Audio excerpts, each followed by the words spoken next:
I think I will start the workshop now. Good morning, everybody. Good morning, colleagues. Thank you for participating in this workshop. We are recording this workshop. We would like to after the workshop, to compile the notes so that we are sure that we capture most of your inputs and thought processes. So we appreciate you making time available to engage us in this crucial topic to promote conjunctive water use. The Water Research Commission, with the support of the Danish Embassy through Danish expert engagement, has initiated several guideline development processes. The guidelines include the following: a groundwater guidance document on groundwater scheme development, guidance document on groundwater protection, guidance document on data collection, and also guidance document on conjunctive water use. So this is a stakeholder engagement process to get your thoughts and ideas around the finalization of the conjunctive use guidelines. I am presenting out of Windhoek this morning. We are attending the SADC GMI conference. I'm going to stop my video just for the purposes of bandwidth, so that we don't have those issues, hopefully. So I'll stop my video now. So the agenda for the workshop, I will do a welcome and purpose of the stakeholder workshop, and I'll basically roll the workshops, this presentation, into one presentation, and hopefully not take all the time, but we'll see how it goes. Then Eva will basically take over from me, where she will present on the conjunctive water use guideline and present some thoughts around the conjunctive water use option analysis and cost-benefit analysis. I think in the work that we've done so far, the kind of issue that we've identified in terms of, how do we really integrate conjunctive use within water resource planning processes, and how that takes place, so that we have what is the word, a better understanding of conjunctive water use and how best to mainstream it. And then Yazid will basically facilitate the discussion, not myself, because unfortunately I have another presentation taking place at the SADC GMI conference, which overlaps with those processes. So this is the agenda for the workshop. So thank you very much for making time for coming into the workshop. I already mentioned that we're recording the workshop. It will also be good if within the chat box you can just put your name and affiliation, so that we've got a record of who attended the workshop. So thank you very much. So in terms of the presentation, I just want to basically provide some context, some background to why we're talking around conjunctive water use.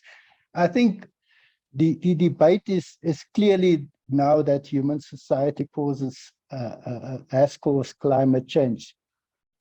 Considering all the different climate simulation scenarios assessed by the IPCC, there's at least greater than 50% likelihood that global warming will reach or exceed 1.5% centigrade in the near term. And some are projecting even up to 4%. So really, there is reasons for concern. And this includes, for example, substantial damages and increasingly irreversible losses in terrestrial, freshwater, and coastal and open marine ecosystems, more frequent and intense extreme events, reducing food and water security, Extreme events have already resulted in human mortality and morbidity. The occurrence of climate-related foodborne and waterborne diseases has increased. The incidence of vector-borne diseases has increased from range expansion and or increased reproduction of disease vectors. Animal and human diseases, including emerging diseases, are taking place. So clearly, there is reasons for concern. So within the context of the water sector, there's a rapidly narrowing window of opportunity to enable climate resilient development. So from our understanding, the climate's #1 victim is always water. Water is the bloodstream of the biosphere and the determinant of our future. So the resilience thinking approach investigates how interacting systems of people and nature can best be managed in the face of disturbances, surprises, and uncertainty. So resilience is the ability of social ecological systems to weather and recover from shocks and stresses while remaining adaptable to an uncertain future. And water resilience refers to these characteristics in the water systems. So we're talking about key shocks and stresses, which include drought, flooding, as what has happened in China recently, and also what has happened in KwaZulu-Natal, poverty and inequality, earthquakes, habitat losses, state collapse or crisis, and also disease. So clearly, from a water perspective, our future is here. Empty taps, dry lands, thirsty power plants.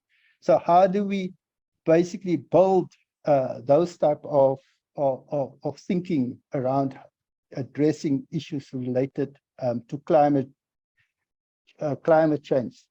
So as with the stock market, climate change requires a diversified portfolio of solutions. So we require a water resilience portfolio of actions or solutions that can respond to immediate water supply threats, withstand drought and flood impacts, and recover quickly. This, for example, includes a portfolio of projects to maintain and diversify water supplies. Governments will need to continue to help municipalities reduce reliance on any one water source and diversify supplies to enable flexibility amidst changing conditions. The diversification will also look different in each catchment based on available resources. Protect and enhance natural ecosystems. So there's a realization that basically whatever interventions we put into place or portfolio of interventions need to protect and enhance natural ecosystems, but also focus on building infrastructure connections, and that is our actions and investments will need to improve physical infrastructures to store, move, and share water more flexibly and integrate water management through hopefully science, data, and technology.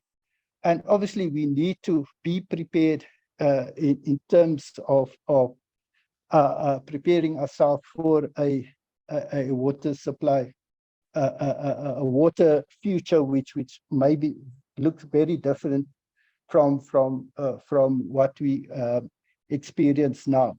But within the context of where we are and what we need to do, we're obviously operating in an environment where we've got aging infrastructure. So a big focus on what we need to do is to plug the leaks and focus on water conservation and demand management. So water supply diversification is a crucial strategy, and it includes things like watershed upgrade and restoration, storage projects such as reservoirs and dams. We will need to construct infrastructure, groundwater supply, manage aquifer recharge, groundwater banking, rainwater and stormwater harvesting, and also water reuse. So basically, water reuse can transform domestic wastewater into agricultural irrigation water to promote food security, as an example. So in industry, many kinds of processes, wastewater can be treated and reused. And also, for example, how do we do focus on mine water reuse and aspects related to that. We know that desalination, although expensive, has become widely viable since operating expenses have dropped and demand has increased, especially in coastal areas, on islands, or above brackish water aquifers. So there's a clear realization that we cannot rely on one resource only. We need to look at how we can diversify our water approaches. So from a groundwater perspective, what interventions do we have to support water resilience? Obviously, groundwater supply, so enhance groundwater supply, and making more use of groundwater supply. Then we also have conjunctive management, and Eva will talk more to what we mean with conjunctive management. We've got managed aquifer recharge, we've got groundwater reuse and recycling. We've also got differentiated groundwater use, whether it's for domestic use, agriculture use, or mine water use, and then also a desalination of brackish groundwater resources. So this is basically just the type of interventions that can take place. I'm not going to talk a lot to this slide because Eva will talk to this slide also in her presentation. But basically, within the context of conjunctive management, is how do we use groundwater resources or water resources optimally in conjunction with one another, groundwater and surface water.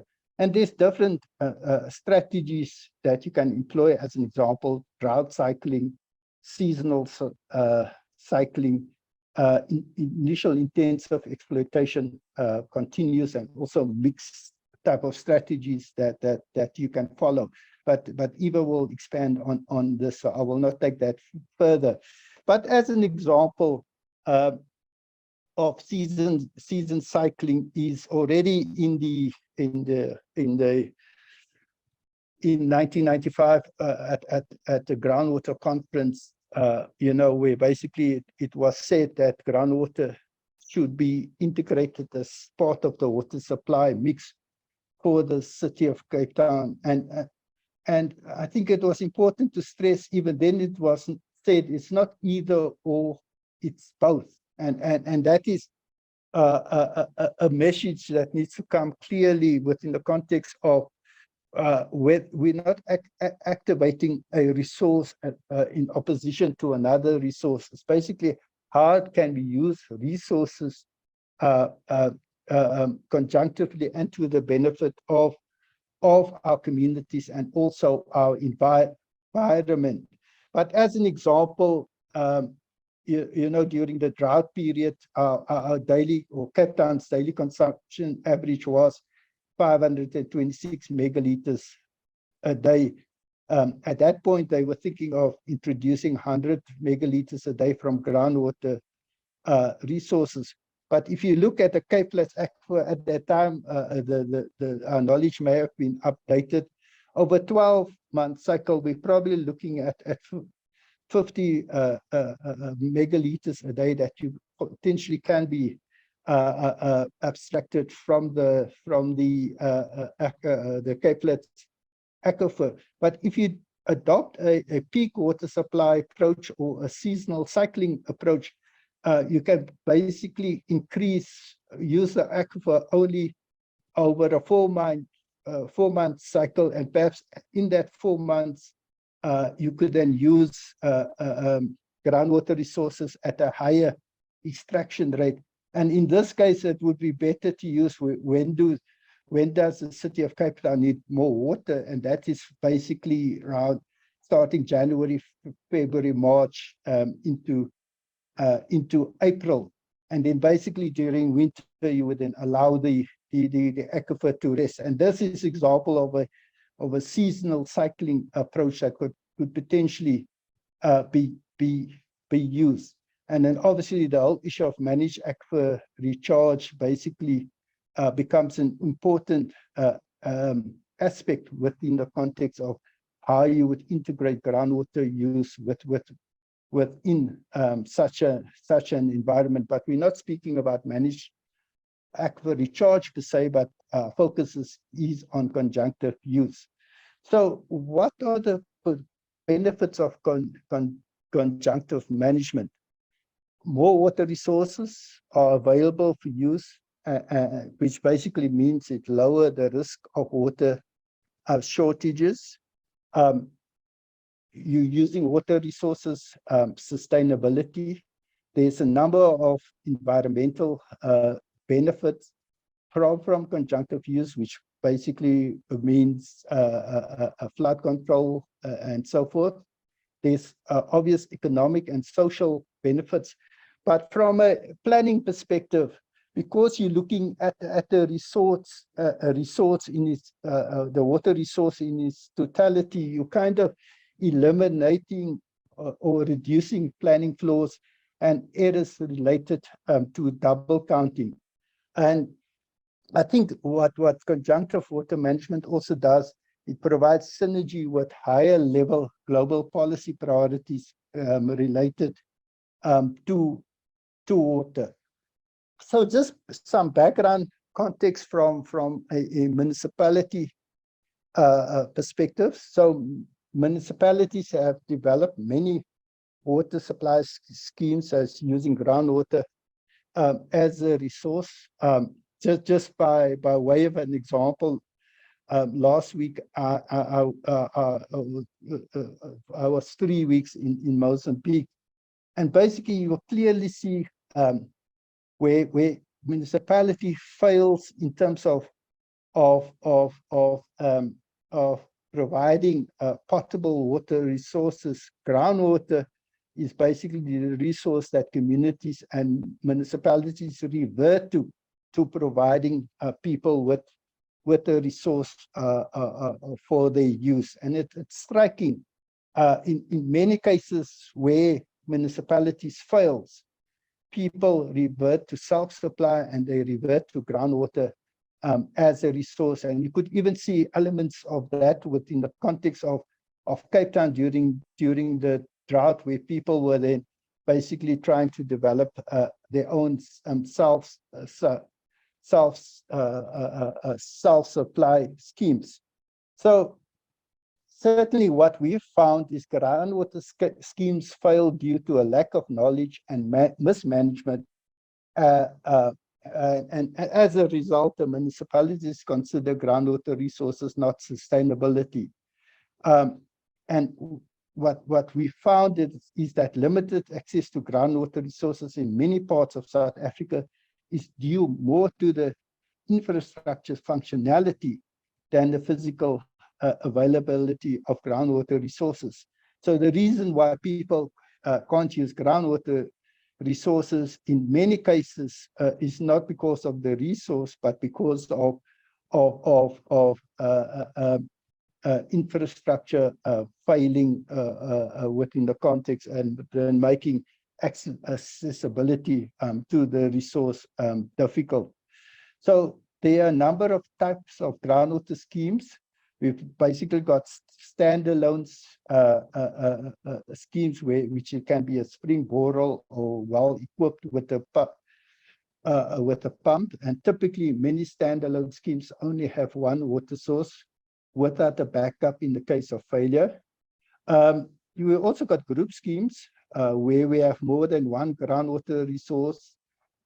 We've got a rising main pipeline from the borehole to a central storage reservoir where basically some sort of water treatment and disinfection takes place. And this is basically then distributed to pipelines, to reservoirs at individual settlements. You can also have expansion of a group scheme, which is a regional scheme where we've got multiple groundwater sources or well fields.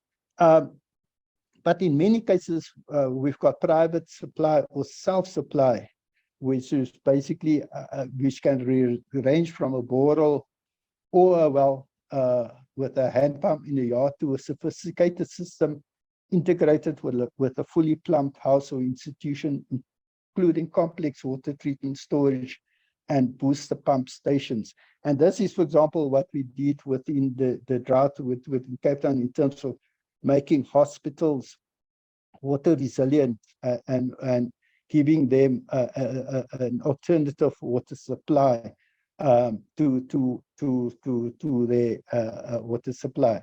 So this is just example of types of projects that I've worked in.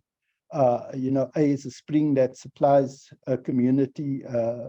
B is basically also a spring that is being set up. C is an example of a hand pump. This is an example from Mozambique where I was involved in a project, but you get this type of examples also. And then obviously some municipalities would use submersible pumps with many borehole supplying a town water supply. And then basically in some cases you would have wells in as opposed to borehole supplying the different water supply schemes. So this is just an example of a town in the Western Cape, Albertina water supply, which relies on a number of boreholes plus springs to supply groundwater, supply water to the municipalities. And already this is an example of conjunctive water use, where we, in this case, looking at surface water and how we would integrate springs into the system. The next slide is also a similar example, but in this case we've got the Olive Grove Dam, which basically also supplies part of the town water supply. So already there's a number of municipalities that kind of focuses on conjunctive water use and using different sources of water. Our challenge is basically how do we start optimizing the system, because much of this use is accidental rather than planned or optimized. So what this slide just demonstrates is a vicious cycle of an ineffective and virtuous cycle of effective operation and maintenance systems. So within a visual cycle, we've got frequent breakdowns, extended downtimes, shortened life of infrastructure, dry and collapsed boreholes, which basically result in water scarcity, and we've got issues of waterborne diseases, and increased use of unprotected and unsafe water sources. This frequently result in rural areas, especially school dropouts, particularly for the girl child, and then abandonment of schemes and water and facilities, and impaired livelihoods. So what we're trying to move towards is an effective operation and maintenance system, which basically result into a virtuous cycle of water supply and sanitation. And this particularly focuses on the rural water supply. So the purpose of the workshop, so in collaboration with the Danish Embassy, the WRC is developing a series of guidelines as part of the South African Strategic Water Sector Cooperation. And basically, this bilateral cooperation aims to contribute to the South African water sector through knowledge sharing of practical experience by industry experts. And so the benefits that can be gained from conjunctive water use have not yet created a significant shift from reliance on surface water to more investment in developing groundwater resources. And basically groundwater development, especially within an urban context in South Africa, is still lagging, as it's more seen as a drought intervention rather than a more sustainable conjunctive water use intervention. So the purpose of this workshop is basically present some of the thinking around the guideline for conjunctive use and planning, explore the benefits of conjunctive management, and basically facilitate discussion about mainstreaming of conjunctive use. And I think that will end my presentation. So thank you, colleagues, for giving me the opportunity to make this presentation. I don't know if there's opportunity maybe for questions from the floor before I hand over to Eva. Great. Thank you everyone for joining us. I'm Eva Masemola, and I'm just going to take you through some of the thinking processes, what we've gone through or what we've covered. I just want to iterate that for this document, we focus specifically on option analysis and cost benefit analysis, but of course, if there's more input that can just be added in there to make it more useful to the target audience, that is also welcome in the discussion stage. Okay. Kevin has covered some of this, so I'm just going to quickly go through the context of the project. We understand that we live in a country where the water resources are quite limited, and we are starting to see the influence of climate change as well. So we do need to have a more diversified and dynamic water resource portfolio by optimizing what we currently have. This includes looking at all the different water resources and using fit-for-purpose approaches. Although groundwater currently makes up about 13% of the country's water supply, there's still more that needs to be done. Groundwater is often considered only during emergency situations and integrated more on an ad hoc basis into our water resource planning. But if you look at conjunctive water use, this offers a potential to build a more resilient water supply for our water security as well.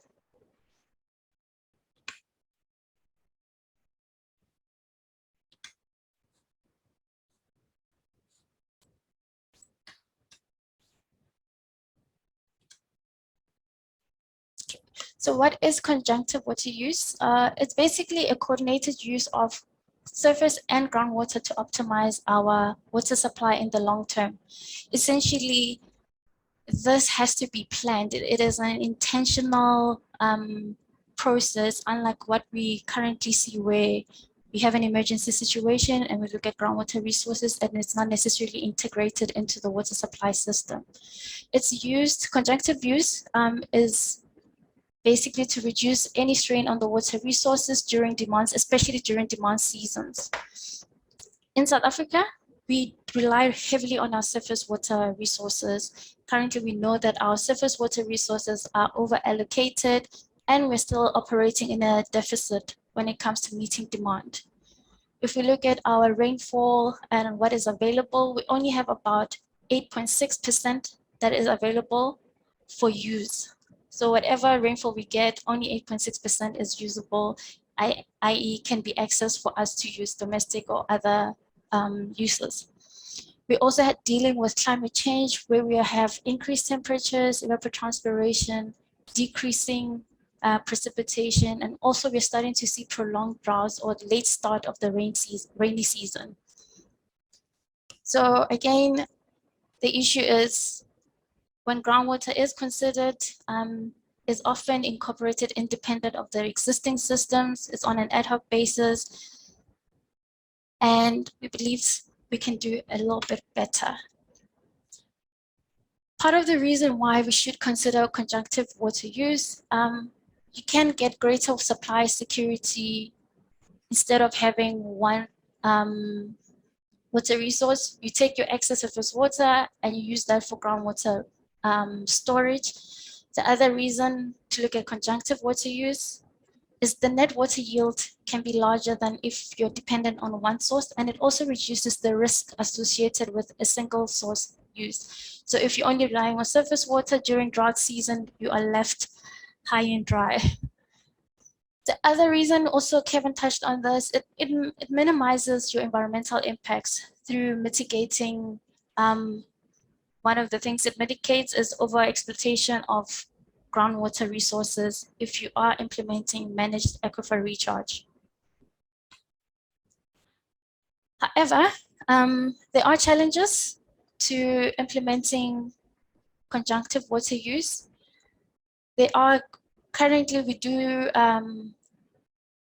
we manage surface and groundwater resources separately, and this takes away from the opportunity to see where we can intervene in terms of engineering designs and engineering planning, how to better structure our system to allow for more conjunctive use of water.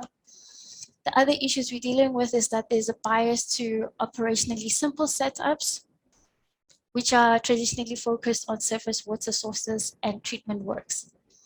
There's also a lack of data in terms of private use of groundwater, and we deal with political and institutional constraints, which can limit the development of groundwater schemes. And lastly, there's reinforced rigid perceptions and resistance towards change. So people get used to a certain way of operating. When you now have to introduce different systems, there might be pushback because people do not trust the water or do not trust the system, or they just have ideas about what that source, using that source looks like. So in terms of option analysis, this is encouraged, or rather, conducting an option analysis can be used to encourage and support the conjunctive water use. It's one of the requirements during the project appraisal process. So Treasury has a number of guidelines, and those guidelines have outlined what are the requirements for funding to be approved for a project, specifically for capital projects related to infrastructure. So throughout the different project stages, an option analysis will need to be conducted from initiation to all the way to feasibility stage. Throughout the project process, you add more detail. So the concept phase might have a little bit less detail compared to the feasibility stage.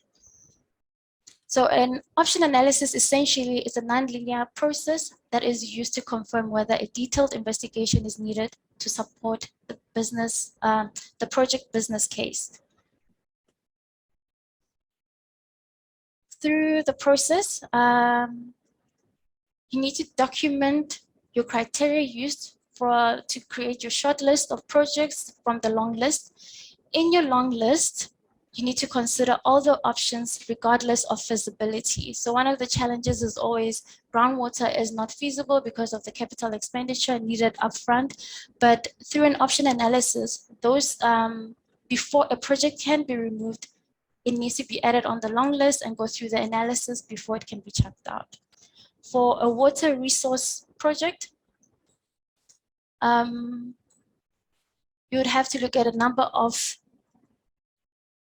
assessments, or you'd have to conduct a number of analysis. These are some of the things that the department's processes looks at. That is the water requirements assessment, their water resource yield modeling, technical analysis, environmental impact analysis, your socioeconomic impact assessment, and your regulations, due diligence, legal due diligence that needs to be conducted before moving forward. Of course, during the project process, there's other things you need to look at, like the financial, economic aspects or analysis to support the project selection. But in this presentation, we're just going to focus on the option analysis and the cost benefit analysis. For the process during option analysis, when you want to see what are your driving factors for using conjunctive use, this can vary according to the area where you're targeting.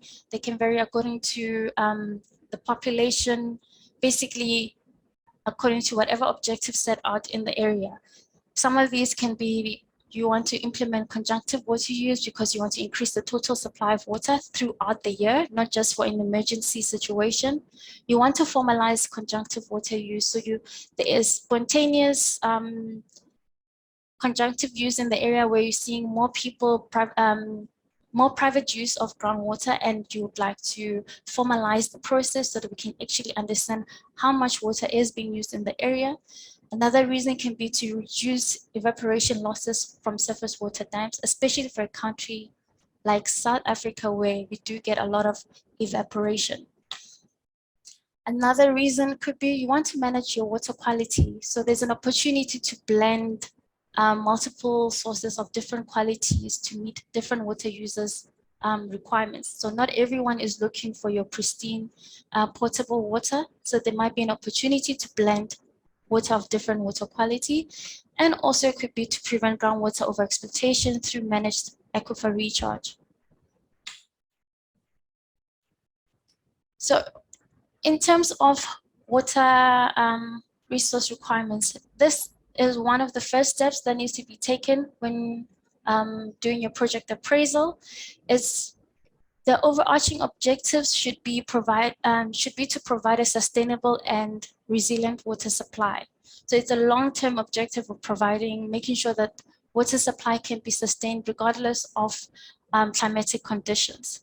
It considers factors that can influence water demand and supply, such as changes in population and market trends. In terms of market trends, essentially is the area likely to improve or like expand? The industries in the area are likely to increase? If yes, this is likely to increase the water demand. So you'd want to plan to make sure there's enough water for economic growth in the area, if the area is expected to grow in that way. Another thing to look at in terms of water resource requirements is the assessment of the current water supply and infrastructure, and also identifying the different water users in the area. Again, water users in the areas have different requirements. You might want to understand that to plan the project. From your water resource requirement assessment, you would go into your water resource yield modeling. So a combination with water resource yield modeling, you want to look at the different combination of water supply sources based on what is available in the region or the target area. So you want to compare and see different ratios, what can be mixed in what ratios, during what season is most feasible to incorporate those sources into the water supply system. With water resource yield modeling, it needs to consider the overall strategy required to achieve a resilient water supply, and it needs to be aligned with the project-specific objectives. So Kevin touched on this a bit. So there's different strategies that can be used. This is drought cycling, seasonal cycling, initial intensive exploitation, or mixed strategy. With drought cycling, you essentially are managing your climate-driven interannual variability, i.e. you're trying to manage variability from year to year over 10 years or even more. It aims to create water supply sustainability in the long term. With your surface, and also with this strategy, your surface water is predominantly used during your wet season, and groundwater is the preferred option during your dry season. But the thing here is to remember, You are still using both sources throughout the year. It's just the ratio in which it's being used will differ based on the season. The excess surface water is used for recharging your aquifers. With this approach, there's an assumption that the institutional capacity is effective and efficient, and also that you have efficient infrastructure in place. With seasonal cycling, it's similar to drought cycling. The difference being that this is trying to manage your peaks and your low points in demand. You try and manage those over seasons within the year. Similar again, surface water is used during the dry periods, groundwater surface water is preferred during the wet periods, and during your dry periods, there's heavier reliance on groundwater. Groundwater resources are recharged during the wet season or intentionally recharged during the wet seasons. Again, is to dampen the difference in supply and demand during peak seasons through groundwater storage.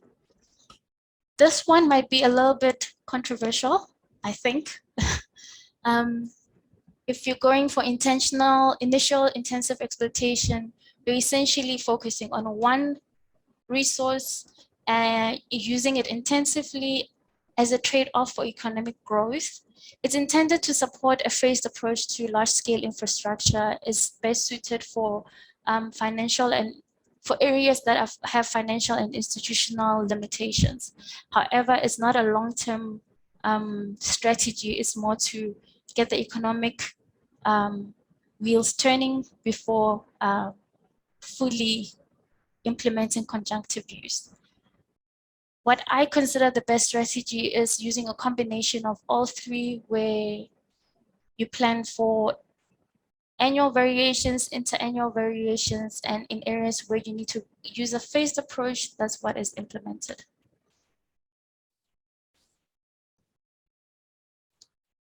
And now I'm going to touch on the cost-benefit analysis. Before you even touch on your, oh, sorry, I skipped a slide. Sorry about that. One of the main things of your option analysis is your technical analysis. And I think this is where the best input can come in, where we can have a good discussion. So with your technical analysis is where you design, essentially you're designing your project and deciding what can and can't go into the project specifics. You first have to look at your layout, your conceptual layout of your options. This is informed by your water resource yield modeling. Through this, you would have to decide what the spatial extension of your project. Are you going to have multiple wells, or are you going to have one large scale well field? Understanding that each decision has an implication. And what is the status of your existing distribution system? What are your water user requirements? And through this, can you plan for your coordinated operations and maintenance systems? From your conceptual layout options, you would want to look at your distribution systems. The design needs to reflect or support the use of multiple sources. So it has to be intentional and understanding that you're going to use both groundwater and surface water and how you're going to implement this. The inherent system limitations exist in the distribution system. So whatever distribution system exists, what are those limitations and how can we work around them? And again, differentiating between the different users. Can we direct the water of different quality to different areas? Your operation and maintenance remains one of the highest risk factors during your technical analysis that will impact the success of the project during implementation stage. So during this stage, considerations need to go into, do we have enough resources? Is the personnel trained, or can they be trained? Do we have access to the tools? Will we have access to the tools? procedures and protocols, can they be in place or are they currently in place? Can we expand on that? Your monitoring and management also needs to go into place. And one of the key things here is that we need to embrace the difference between surface and groundwater resource management. The approach for operation and maintenance for surface water is different from groundwater, but that should not be disadvantaged or cause for groundwater to be excluded as a very important resource for water supply. And then for infrastructure project financing, an issue that has been brought up over and over again is that groundwater is costly at the beginning and you don't get to realize your return on investment immediately. However, there are funds available, and I think there's ways that we can optimize what we have available through desktop studies, scenario planning, and simulations. So there's ways that we can leverage this with understanding that we still have to build on our data availability to ensure that we can actually support the use of groundwater, illustrate its benefits, and allow for funding to go into those projects without worrying about the costs, overly worrying about the costs. Another issue is our institutional model for implementation. This is also one of the biggest stumbling blocks that you would, for a project would have to overcome. So we have the different institutions, the main ones being Department of Water and Sanitation, and then you have your water service authorities and water service providers, as well as your water boards. So these are standard. One thing that's not standard here that might not be relevant to all catchments is your international commissions. But through the planning process, these have also need to be considered. They are key to achieving effective and efficient implementation of conjunctive use, because we know at this stage, the stakeholder perceptions can influence whether a scheme goes forward. A bias against groundwater can influence whether this is implemented or not. So you would want to make sure that those who are accountable and responsible for the project have the buy-in and are willing to support the coordinated use of surface and groundwater. This brings me to your cost-benefit analysis. By the time you get to this stage of your project, your option analysis should be completed, because a lot of what is assessed during the option analysis stage would feed into your cost-benefit analysis. This is essentially an evaluation method to assist decision makers regarding the value of a project. It's focused on the net benefit of the project to society and individuals. There is no focus on profitability or economic viability, essentially to see whether this project can benefit society in the long term. Interesting though is that cost-benefit analysis has to be presented in monetary terms, even though the analysis does include things that does not have monetary value to them. Everything has to be presented in monetary terms to reflect individual or groups that benefit directly and indirectly from the project. It requires a multidisciplinary team with technical skills, broad knowledge and insight of the problem that is being solved. One of the key things to note with this section of the guideline is that it's not meant to give you all the technical understanding of how to conduct a cost-benefit analysis. It's essentially to let somebody you know who is not an environmental economist what to expect from a cost-benefit analysis and things to look out for.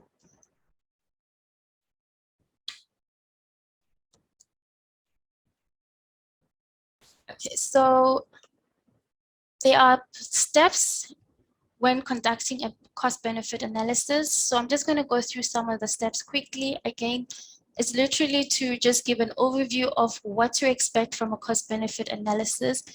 Definitely, anytime a project needs to have a cost-benefit analysis, the specialist needs to be brought in. that is supported by your water sector experts, so that you do get some benefit out of, or you get a reliable document or information from that final cost benefit analysis.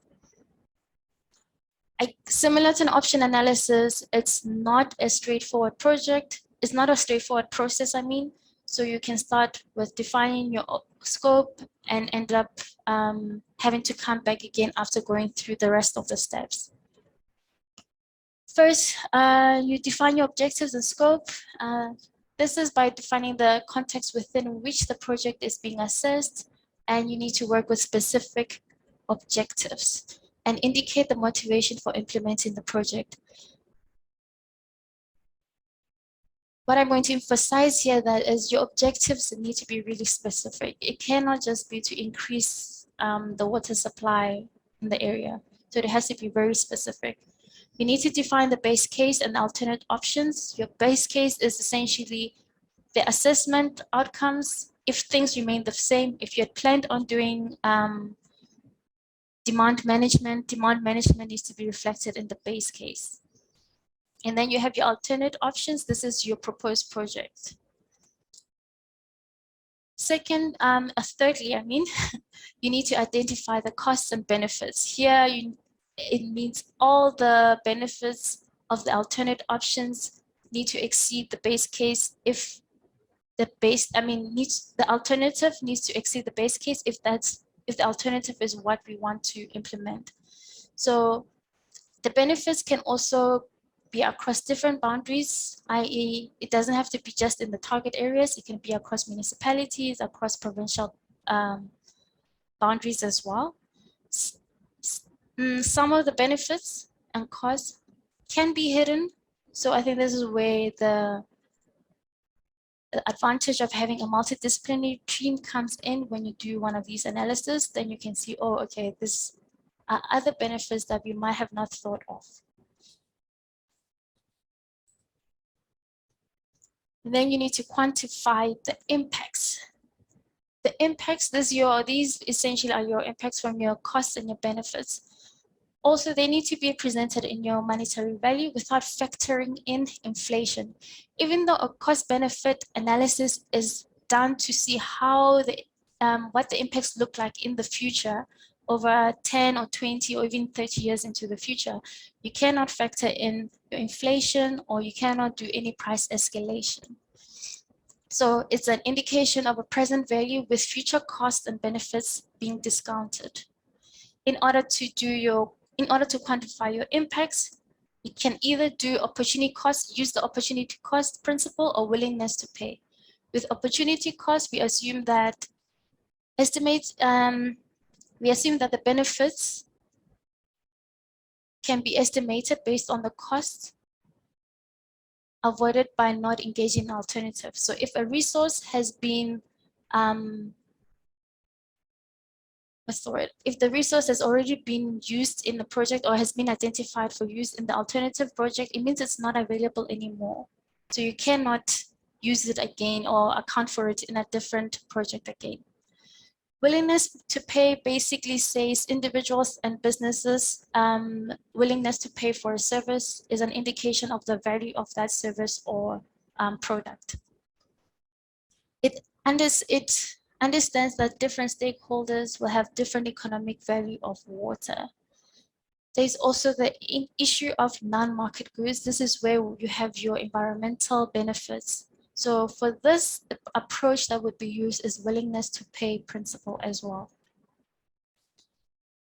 Because we don't factor in inflation or price escalation, there's a section where a cost-benefit analysis needs to show how the project costs and benefits were discounted. So with discounting, it is used to determine the value of forecasted benefits and costs in their present value. This allows decision makers to compare projects with benefits and costs that can only be gained in the future.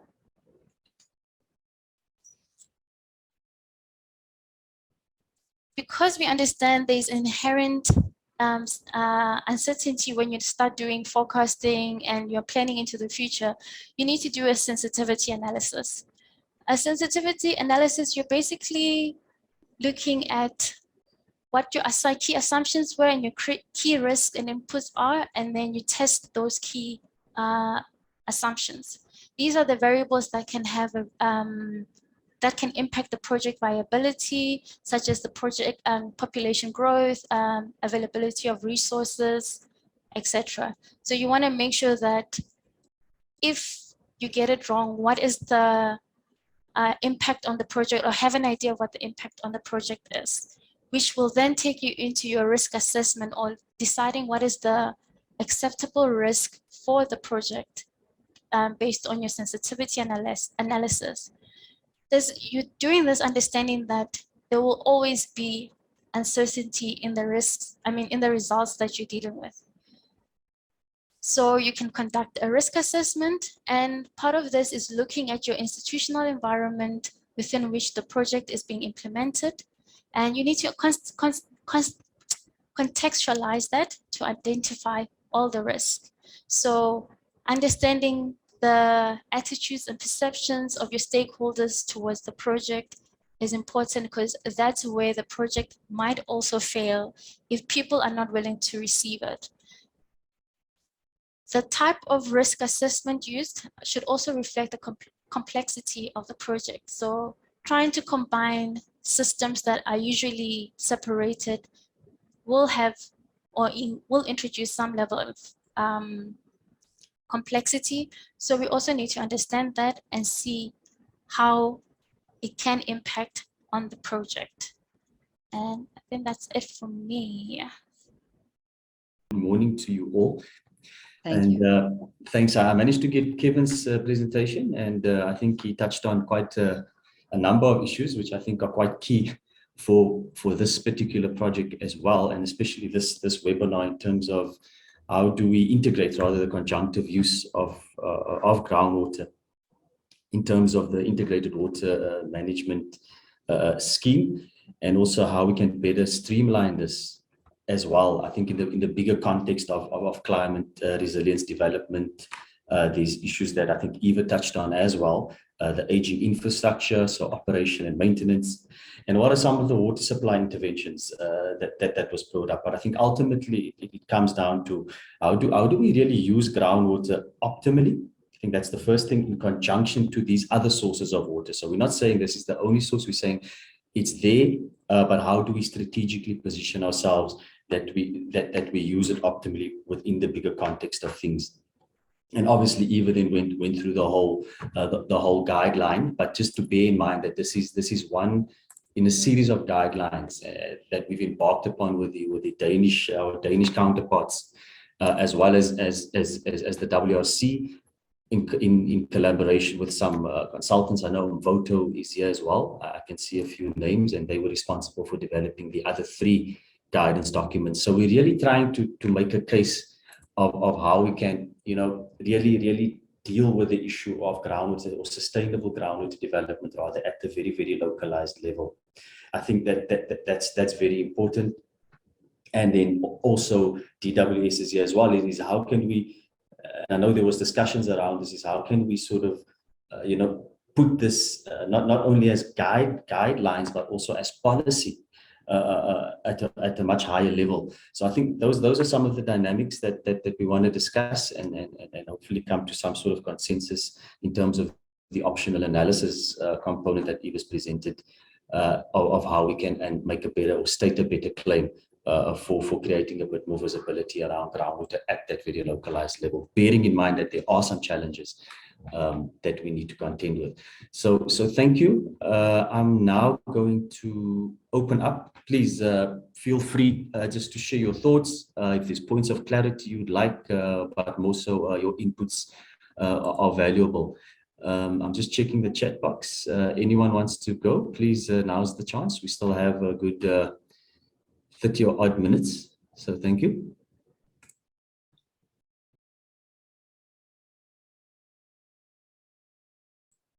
I don't see any hands, or at least I'm not seeing anything on my side.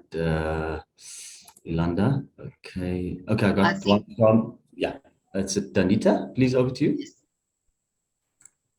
Hi, Yazid. Hi, everybody. The following questions is basically on the policy or the documents that you have developed with the Danish. Is it available? Can we download it, and where can we download it?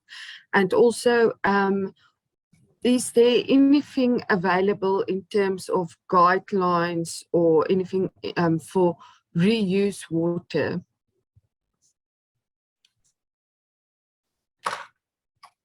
Yes, okay, I take it that's it. Okay, I'll take that one, Eva. I think it's more directed to me. Thank you. Thanks a lot, Anita. Yes, so as I've mentioned, these guidance documents. Look, we're getting a lot of inputs from the Danish through the expert panel. That's not to devalue any of our local experts. Maybe I should say that as well. It's just that, as we know, Denmark obviously depends almost, I think, 99%, 90% rather of the water supply comes from groundwater. So we've developed these guidance documents. It's currently under peer review, so that the Danish are currently looking at 4. Eva and Kevin's one is actually the first one, but they will be submitting a bit later. So the whole plan is to take this through the WRC process. So it's still ongoing. I think the longer the shorter, but it's still ongoing. It's under peer review, and once I finalized it, hopefully early next month, it should then be open for public use. And then obviously we'll obviously then also put links out on the Groundwater Division website where you can access those, and even on the WRC website. But we'll make a bit of noise around that once it's completely finalized. I think now it's still in the review phase, so just bear with me. And then in terms of the other guidance documents, and then particularly the one you mentioned is for reuse. So the five that we have is conjunctive use, is groundwater scheme development. How do we manage groundwater schemes? What was the other 2? Is around protection zoning, is the other one. And I'm not quite sure what the last one is, but in any case, the 5 is there. And yes, in certain elements of the 4 guidelines or the 5 guidelines, they do touch on reuse as well. I'm not sure if Eva is that covered in your guidance document, perhaps, or a component of that. Which But I'm part? sure it's somewhere in the guidelines, the whole reuse of water.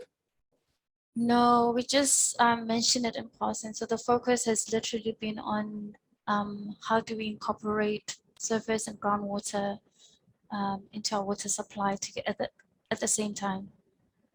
Yeah. Okay. Thanks. So yeah, but like I said, it will be covered in the other guidance documents, Danita, that answers your question, and that, like I said, will be made available as soon as it's done with the peer review process. I hope that answers those 2 questions. Thank you. Yes, I will be on the lookout for the documents. Thanks. Yeah. Yeah, maybe on that as well, perhaps it wouldn't be a bad idea, if we can, it's instead of us just having a lens on it and the Danish, it's maybe also to get some public, especially from the community of practice, maybe for you guys also to give your input. So maybe I'll make a little note just to maybe leave it open for, so to speak, public comment as well before I actually finalize it with the Danes. Okay. Thanks. Shoaib? To stay? Hi everyone. This is a general question, really. So the ideas and the theory behind everything, it's fairly solid. It's practices that's been, I want to say, trialed kind of in many different countries. What my question is, and I don't know if you can answer it at this point, but what's the plan for implementation? I think that's always a problem at the end of all the hard work that's been put into the research and the development of all these guidelines and things. But what's the plan for implementation? Is there one?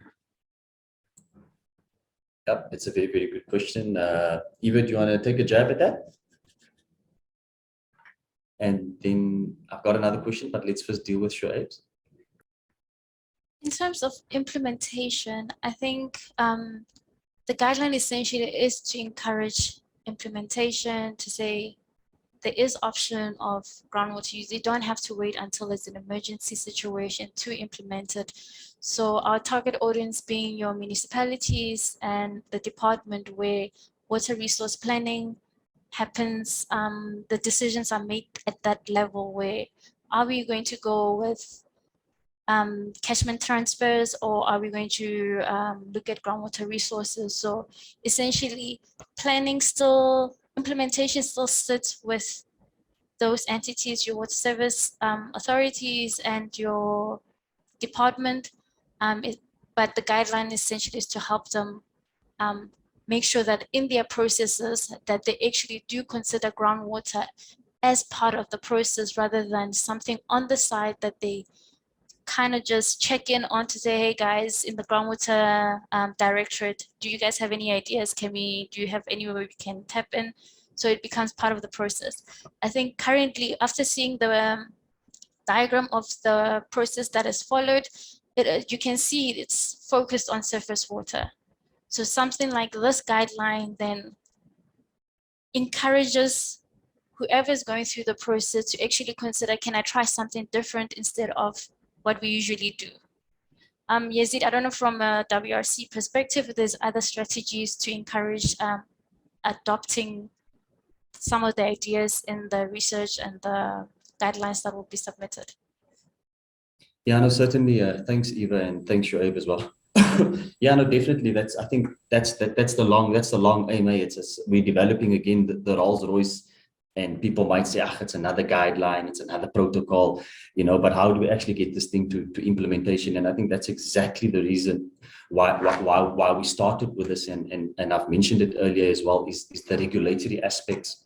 And particularly Kevin's not here, but it's also to look at, how do we embed this at that level where we almost, I don't want to use the word, but almost force the hand of, let's say, for argument's sake, municipalities to actually, use these guidance documents as part of regulation through DWS to say that, listen, you need to comply to ABC, whether you're doing tender specs, and that's a typical example, is where we can build this type of things in and say, listen, in order for you to be awarded this tender, for argument's sake, you would have needed to comply with guidance document A, B, or C that's regulated, and that way we know that these guys will certainly consider using groundwater as a conjunctive use option. So it's really trying to build that into that, but it's not easy. I mean, and Kevin also alluded to it, is, these issues of governance, that we haven't even touched on.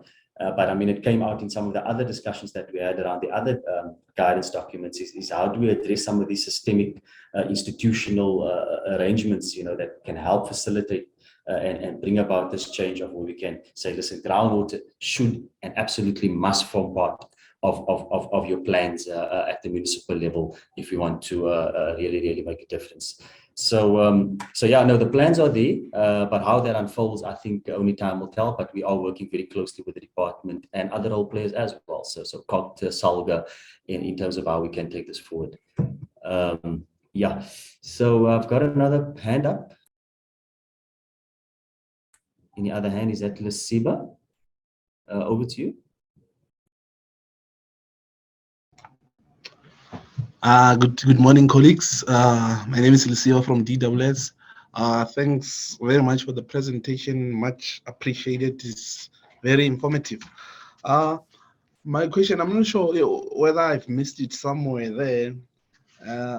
I just wanted to know, like, in terms of groundwater, is there a way, or I would say, is there a way of determining sort of the critical level? As our colleague Eva mentioned, that in terms of rainfall, there is some sort of a reduction in rainfall.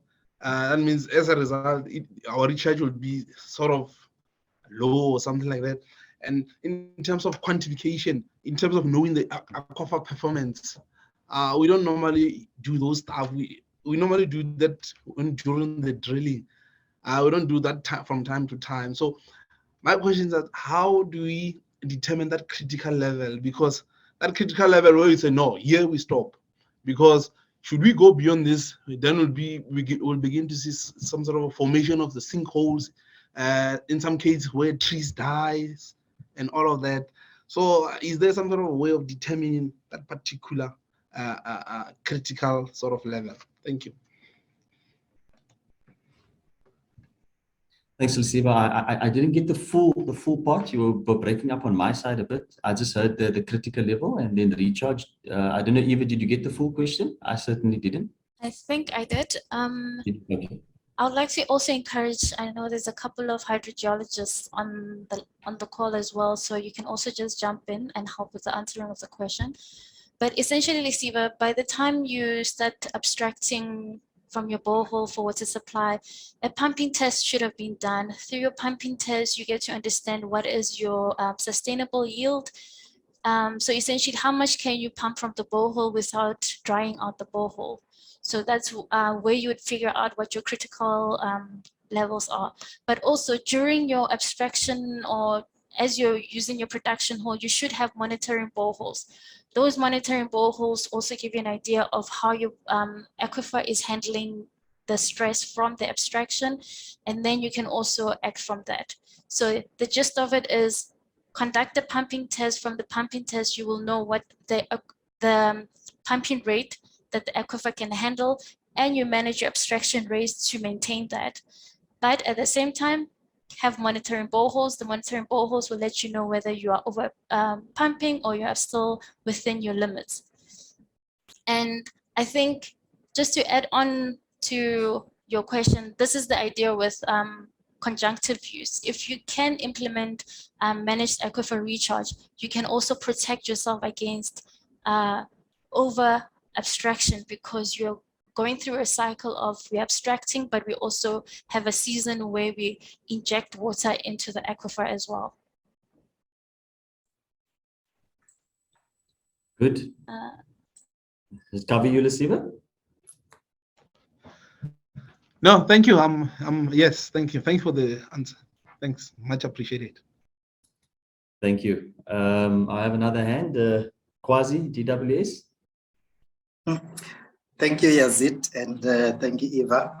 I was just wondering, at the beginning of your presentation, Eva, you were talking about considering all possibilities before you can check out one of them or something like that. Sorry, I'm not using your terminology, but it was along those lines. So I'm wondering if we say the local government especially is not trusting the groundwater resource because they consider it unsustainable, of course, wrongly so. But I want to understand, are there some elements in the guidelines which will make sure that groundwater resource is not checked out as one of the possibilities or options just because it's based on what they believe is unsustainable, which is wrong in this case? Just to strengthen the guideline to make sure that they don't just check it out based on their attitude towards groundwater, but they look at the elements that are embedded in the guideline to guide them how to select these different resources. Thanks, Quasi. Over to you, Eva. That's a good question. We do touch on, we do mention what the process of selecting your final short list from your long list. It does emphasize that you have to look at all your options regardless of whether you think they're financially feasible or not. Maybe where we can improve is listing a number of questions that need to be answered before checking out a project because you believe it's not sustainable, feasible rather. So if somebody on the call has ideas of questions we can put into the guideline to make sure groundwater is considered, those ideas of questions we can ask are welcome in this platform as well. Then we can add them to the guideline as well. Yep. Thanks, Eva. Any other comments, inputs from my colleagues? Sorry, I see mostly DWS counterparts. I'm just trying to see if I'm not seeing anyone from the other stakeholders that we've engaged. Anything from my counterparts from Umboto, since you guys have been through this process? don't not to put you on the spot, but I'm sure you've got something to say in terms of how we can assist with the conjunctive use guidance documents. Either one, or I see Kirsty Keenan's around, or anyone else for that matter.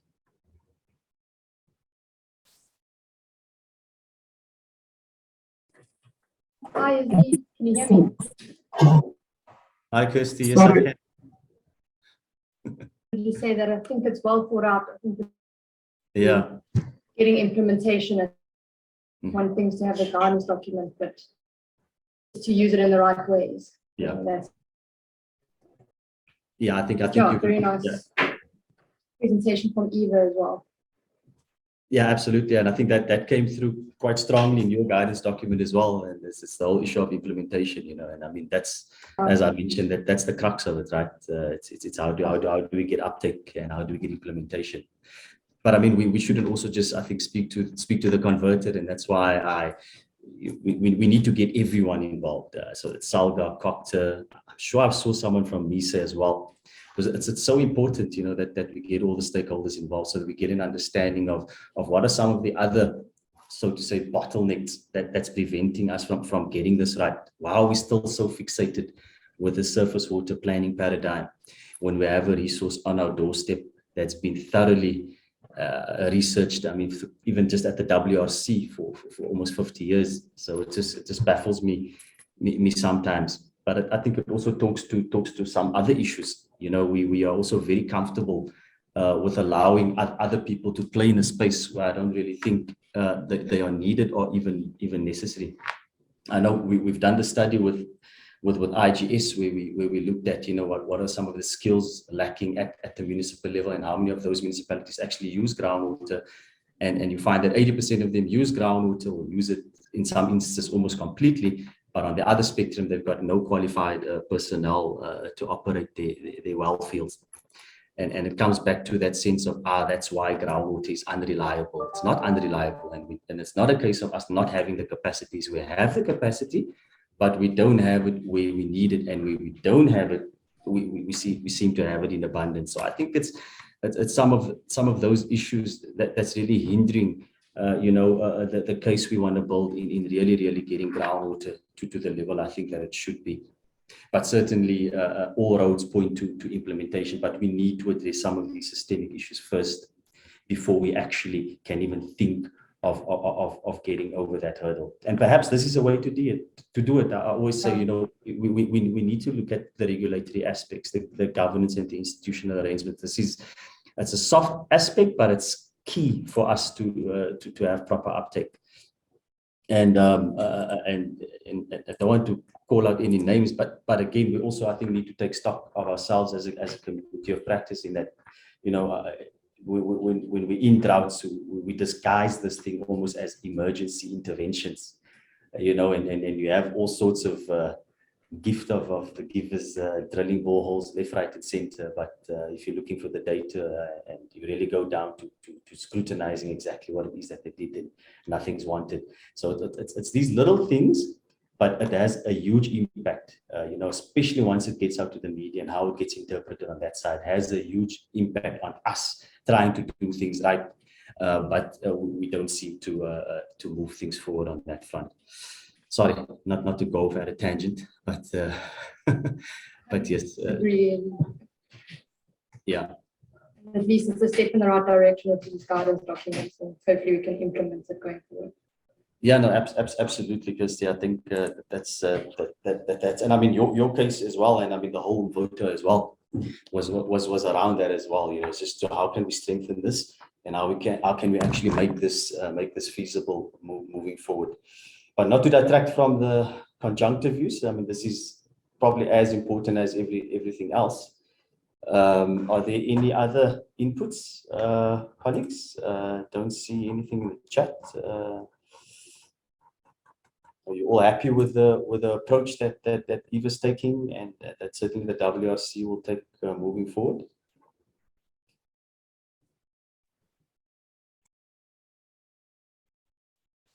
Silence is agreement.